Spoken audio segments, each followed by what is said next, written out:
Tout a commencé quand Amaya a reçu comme héritage un hôtel hanté de son grand-oncle. Pourquoi ton oncle japonais avait un hôtel européen? Ma théorie, c'est qu'il y avait marqué A, plus loin Maya. Mais bon, maintenant qu'il est à mon nom... Bref, c'était un hôtel comme on en voyait depuis Disney. Il y avait de tout, des fantômes, des vampires, des ghouls. Mais le pire, c'est qu'on devait partager l'endroit avec un démon piégé dans le corps d'un enfant du XVIIe siècle, appelé Abaddon. Je suis Abaddon, prince des enfers, et j'exige qu'on m'amène au fort du Night où une bataille sanglante jusqu'à la mort s'y prépare. Ton nom, c'est parce que tes parents t'ont abandonné ou c'est une référence à un groupe disco des 70s? L'enfant démon était ingérable. Pourtant, moi et Amaya, on avait tout essayé. Le divertir avec des parcs d'attractions, la thérapie chez le psychiatre, on a même tenté les jeux vidéo. Je comprends pas, les gosses adorent ce jeu pourtant. Et puis un jour, alors qu'on était à 2 doigts d'aller chercher du lait sans jamais revenir... Qu'est-ce que c'est que ce N rouge? Serait-ce un moyen pour les enfers de m'appeler? N pour... nocturne? Nyctalope? Ou encore un mot interdit? Non, ne le dis pas! Nintendo! Non, il l'a dit! Ça s'appelle Netflix. C'est un truc pour torturer les humains. Ça enferme leur esprit et ils ne voient plus le temps passer afin de petit à petit ne pas profiter de leur courte durée sur cette planète. Excellent! Je vais étudier cette boîte à torture pendant les 500 prochaines années. Amaya, t'es une génie. Comment tu l'as su? Je suis japonais, Juju. Je sais comment détruire le cerveau de n'importe quelle entité grâce à des animés. Hey poto, tu connais Haunted Hotel? Non, j'ai bien dit Haunted Hotel. D'ailleurs, mon accent anglais est tellement à couper au couteau qu'on pourrait en faire des sushis. Et j'en suis certain que ça ne déplairait pas à Amaya, ça. Bon, allez, à partir de maintenant, je vais dire l'hôtel hanté. Voilà. Oh mon Dieu, les gens qui parlent en français, ils ont tellement de charisme. Vous voulez que je vous montre mon gros tournevis? La réception la plus mortelle qui n'ait jamais existé. Dans l'hôtel hanté, nous retrouvons une famille sans père qui a hérité d'un hôtel quelque peu maudit. Et par maudit, je veux pas dire que le bail immobilier n'est pas ouf, oh loin de là. Le lieu est littéralement habité par des entités, des trucs qui n'étaient déjà pas nets de leur vivant. Mais t'es pas nette, non? Mais même si on croise principalement des fantômes, il y a clairement d'autres choses qui vivent entre les murs, et bien souvent les murs eux-mêmes. On suit donc Catherine, une mère célibataire qui, après la mort de son frère, récupère l'hôtel. Frère qui est aussi un fantôme maintenant, et continue d'errer sur place, un peu comme si un lien familial avait juste jamais lâché. Oh, et sinon, t'as quelque chose d'autre d'aimable à me dire avant que je raccroche? Catherine doit donc faire tourner l'établissement pour qu'il soit rentable. Payer les factures, c'est plus flippant que les fantômes. Le tout sans s'effondrer émotionnellement. Et donc, il y a des fantômes genre vraiment partout dans cet hôtel? Le canapé sur lequel t'es assis est possédé par l'âme du plus gros glandeur de tous les temps. Il a d'ailleurs la flemme de te chasser. C'était le cri d'un fantôme, ça?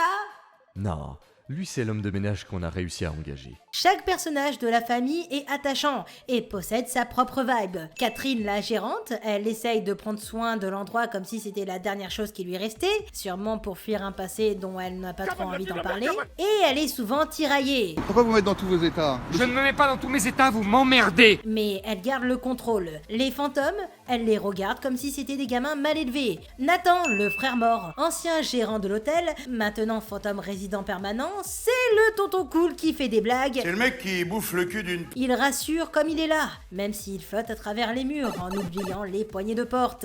Porte que ceci, non? Ben, l'ado un peu loser malgré lui, qui aimerait juste devenir un peu stylé. Mais bon, quand même les morts ont plus de charisme que toi, c'est dur. Ça c'est une déchirure! Esther, sa sœur, c'est un personnage assez touchante, brillante, mais uniquement dans l'occulte. Vous voyez Germaine, j'ajoute la vinaigrette. Et oui, elle étudie les sciences interdites. Pas pour libérer l'hôtel ou je ne sais quoi, mais pour tricher à l'école. Oh, je respecte tellement le pragmatisme. Vous êtes jaloux les mecs, ils assurent les Italiens. Abaddon. Alors lui, c'est un prince des enfers enfermé dans le corps d'un enfant du XVIIe siècle, qui a perdu la quasi-totalité de ses pouvoirs. Je suis le mal. Arrêtez de rire. Sauf son immortalité et sa mauvaise humeur. C'est clairement le Stevie Bryan de la série. Ce que j'appelle un Stevie Bryan, c'est un peu cette mascotte qui va se démarquer des autres personnages et qui va un peu représenter la série.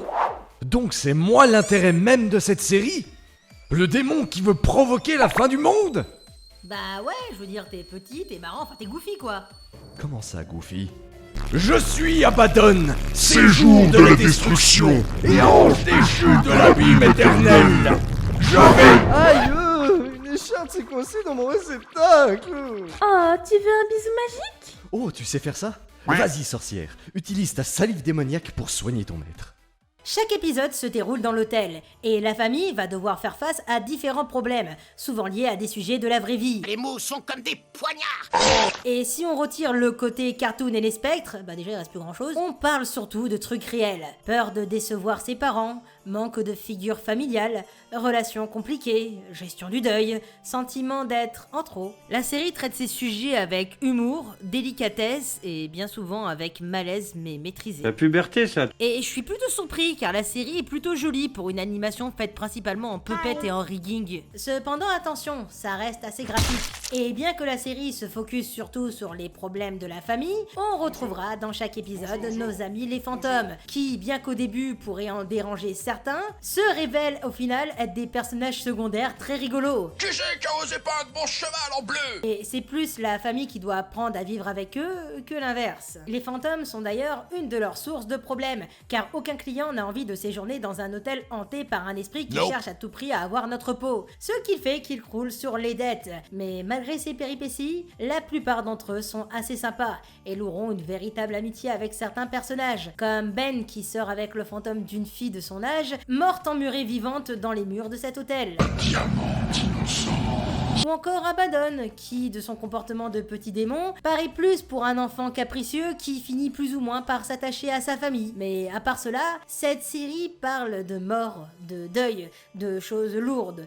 Le tout sur un ton étrangement léger. Je vais briser tes os, je vais boire ton sang. Ah, Simon, ne me parle pas sur ce ton, hein. Ce qui crée un truc dérangeant. Mais dans le bon sens du terme, le genre de truc qui te fait sourire et te serrer à la gorge en même temps. Et c'est là où j'aimerais en venir. Bon, Abaddon, qu'est-ce que tu as appris aujourd'hui? C'était peut-être pas très gentil de placer des pièges à monstres sacrificiels dès l'entrée de l'hôtel pour nourrir une entité du néant qui, tôt ou tard, se déchaînera et nous dévorera tous. Que si je faisais ça, c'était surtout pour attirer l'attention sur moi. Ah, faut avouer, faut à moitié pardonner. Une partie de mon âme est en train de contempler la fin de l'univers. Alors lui...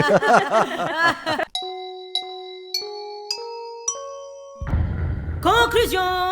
Hop hop hop. Avant de skipper la partie où je demande de vous abonner, d'ailleurs si vous aimez la vidéo, n'hésitez pas à le faire, à liker et à commenter quelle série ou jeu vous aimerez voir dans ce format. YouTube est pas tendre avec les youtubeurs en ce moment. Si vous voulez m'aider en boostant la vidéo, n'hésitez pas. Et également, je suis sur Twitch. J'essaye de streamer la semaine et le dimanche de 17h à 20h, donc venez vite. Et n'oubliez pas de vous abonner à mes réseaux pour suivre l'avancée de ma série Batlife et Chasseurs de sorciers. Et croyez en vos rêves, c'est tout ce que je demande les amis. Ça fait quoi là? Oh du hanouf et du hanouf. Allez, allez, allez, allez, allez. Sors de... Comment je sors de cette barque? Je sais pas comment sortir d'une barque. Je suis un boomer, je sais pas comment sortir d'une barque. Au secours, c'est quoi la touche pour sortir d'une barque? Saute. Je veux bien, mais ça veut pas. Mouton accroupi. Excusez-moi, c'est pas statif. Quelle idée de ça.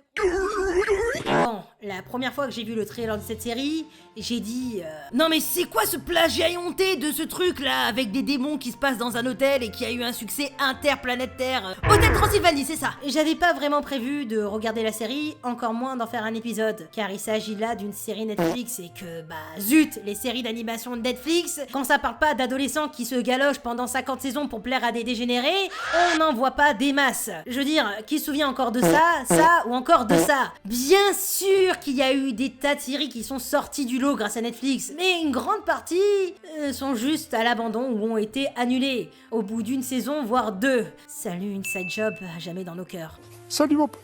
Mais bon, j'avais envie de laisser une chance à la série, et autant vous dire qu'à bien des points, l'hôtel hanté m'a pas mal touché. Dans les coulisses, il m'a touché. Mais avant de montrer où est-ce que l'hôtel m'a touché, monsieur l'agent, laissez-moi vous parler de l'humour dans cette série. J'adore rire. Elle est très drôle et j'adore le personnage d'Abaddon qui est en total décalage avec le fait qu'il soit censé être un être destructeur de réalité, mais qui ne comprend rien à comment fonctionne le 21e siècle. Vous avez rien? Non, vous avez pas d'ordinateur? Non, j'en ai pas. Mais vous connaissez quand même? Non, je ne connais pas. Vous n'y connaissez rien du tout? Chut, non, j'y connais rien. Vous n'avez aucune base? Non, j'ai aucune base. Alors on part à zéro? Oui, on part à zéro. Vous avez jamais... Non, j'ai jamais. Vous connaissez rien du tout. Je ne On connais avait rien jamais du vu tout. un Non, seul- j'en ai jamais Mais vu. Ta mère est pas chier. De plus, vu qu'il a le corps d'un enfant, ses caprices de prince des enfers sont totalement accentués. Les fantômes aussi sont très drôles, et on en verra des différents à chaque épisode, bien qu'il y en ait pas mal de récurrents. Ils viennent tous d'époques confondues et sont coincés dans cet hôtel jusqu'à ce qu'ils trouvent un truc dont ils ont besoin pour que leur âme ne soit plus en peine sur Terre. C'est de toute beauté.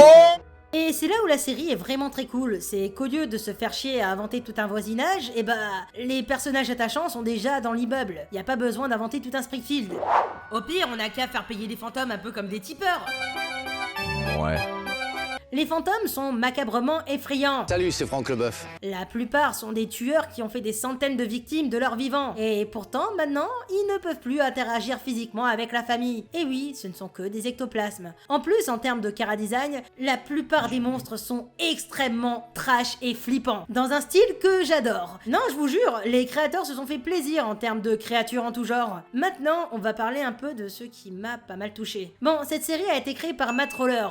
Ce type était écrivain pour 3 séries que j'adore, à savoir Rick et Morty, Community, que je recommande, et Archer, qui elle aussi je la recommande tellement que c'est une dinguerie. L'idée de mixer animation pour adultes et éléments d'horreur surnaturelle dans un hôtel hanté avec une famille dysfonctionnelle était un bon terrain pour explorer des thèmes que Roller connaît bien, à savoir la famille et les traumas, tout en ayant un côté goofy. Étant donné que Netflix voulait renforcer son offre d'animation pour adultes, et là je parle d'animation qui parle aux adultes, espèce de petits coquins. Fantôme ? Où ça ? Il est où le fantôme que je le baisse chasse ? L'hôtel hanté est venu pour compléter ce catalogue, apportant un ton dark mais drôle. On m'a appelé ? Non, j'ai dit dark mais drôle.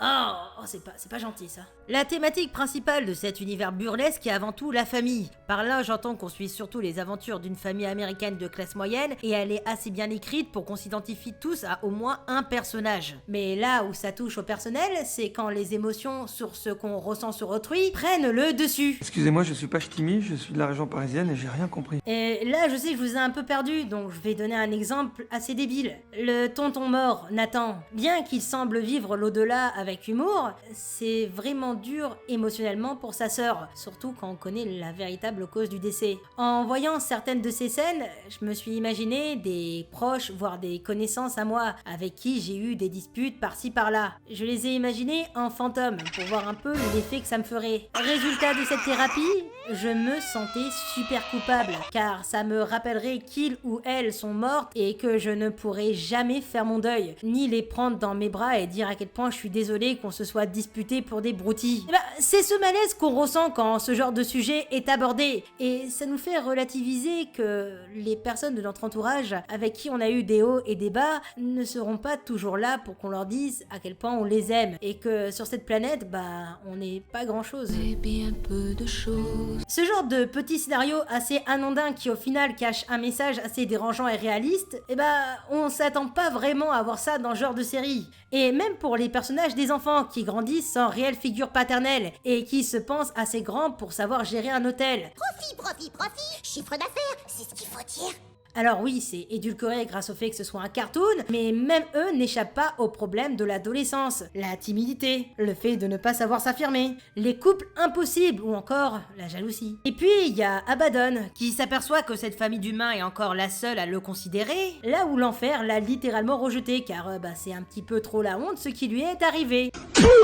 Et qui n'arrive pas à choisir entre son envie de grandeur et son envie de pas faire du mal à sa famille. Je sais que je me répète un peu, mais les thématiques de la famille problématique, c'est un truc qu'on va tous vivre un jour dans notre vie, et cette série peut faire du bien pour certains. Au final, même si je pensais que c'était juste un autre plagiat d'hôtel je sais pas quoi, la série m'a réellement touchée. Elle te fera rire, flipper, réfléchir sur la famille et la mort, bref, c'est un petit bijou inattendu de Netflix. Profitez-en avant qu'on l'annule pour financer un 50e spin-off à la con de Big Boss ou je ne sais quoi. Putain, je déteste cette série, mais je la déteste réellement, je suis désolée, non. Tu préfères Hazbin Hotel ou Hazbin Hotel? Ah mec, je croyais que t'aimais pas Hazbin Hotel. Oui, non mais, c'est cringe, mais ça raconte quelque chose. Mais que savez-vous faire, mon efféminé compagnon? Je vais tellement t'esquinter la tête que même si ta mère te reconnaît, elle voudra plus de toi.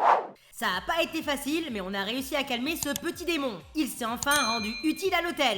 Oui, comme quoi ça aurait été long et dur et par des moments on a fait des nuits blanches. De là à être plus hanté par l'aspect de la parentalité que par le fantôme qui aime bien faire apparaître son visage de l'obscurité pour nous regarder. Mais on a enfin su gérer cet enfant. Créature inférieure de la surface. On a un client à la réception. Abaddon, qu'est-ce que j'ai dit à propos de la notion de politesse? Bonjour. Monsieur, la créature inférieure de la surface. Nous avons un client à la réception. Bon, bah je te laisse gérer. T'es assez grand maintenant et je pense que tu peux prendre une réservation sans aucun problème. Gna, mon âge se compte en milliards d'années, imbécile. On a une chambre remplie d'araignées, ça vous va? N'avez rien contre un peu de colocatrice, mon sou.